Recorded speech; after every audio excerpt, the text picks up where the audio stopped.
வைகாசிலையும் நம்ம பழனிக்கு தை மாசத்துலயும் மாலை ஓட்டு போவே இல்லை. அப்ப மாலை ஓட்டு போவையில் அந்த சாமி எல்லாம் வழியனுப்ப வருவாங்கல்ல, சொந்தக்காரவங்களாம் வருவாங்க. வர்றவங்க இந்த விரத சாப்பாட்டை சாப்பிட்டு மாப்பிள்ள சும்மா வர்றது கிடையாது, 100-200 செலவு கொடுப்பாங்க. இந்த காசு பாக்கெட்டில் நிறைஞ்ச உடனே விபூதியை வச்சு அனுப்பின உடனே விரத சாப்பாட்டுக்கு இந்த காசுக்கும் சாமியலுக்கு நட பறையங்குளத்துலேருந்து எப்படி இருக்கு நட. ரோட்டில் முன்னாடி குருநாதர் நடப்பாரு, பின்னாடி ஊரா சாமியை சுறுசுறுப்பா நடக்குங்க.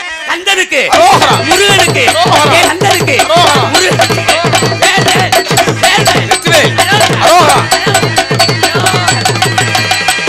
இந்த நட எது வரைக்கும் இருக்கும்?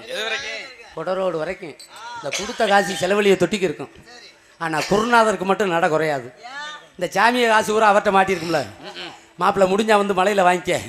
கொட ரோட்டில் போய் ஒவ்வொரு சாமியாக சொல்லும், குருநாதரை அவர் அங்கே போயிடுவார், குருநாதரை கொஞ்சம் நின்று கூட்டிட்டு போங்க, எனக்கு வெளிக்கு வர்றது மாதிரி இருக்கு, குருநாதரை என் பொண்டாட்டிட்டு இருந்து ஃபோன் வந்துருச்சு, குருநாதரை எனக்கு 3 நாளா குதி நரம்பு வலிக்குது, குருநாதரை அந்த புலிவதரை அவருங்க, புலிவதரைய அவுத்துட்டு கொடரோல இருந்து எப்படி அறவரா கந்தனுக்கு முருகனுக்கு கந்தனுக்கு முருகனுக்கு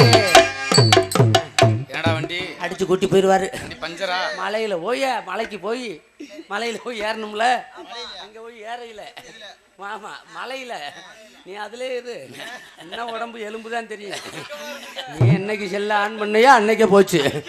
மலையில ஏறையில முத்துராமலிங்கபுரம் மலையில ஏறையில எப்படி அற வரா, குருநாதர் முன்னாடி ஏறையில பின்னாடி வர சாமிய அந்த கந்தனை நக்கு, அந்த முருகனை நக்கு, அந்த கடம்பனை நக்கு, அதோட என்ன பஞ்சாமிரதத்தை நக்க போனையா கந்தனை நக்க போனையா, அதோட சோழனா போய் தோல்ல வச்சு ரோப் காரில் போயிடுறது. அப்போ ஆரம்பம் எப்படி இருக்கோ அதே மாதிரி தான் முடியும். அதனால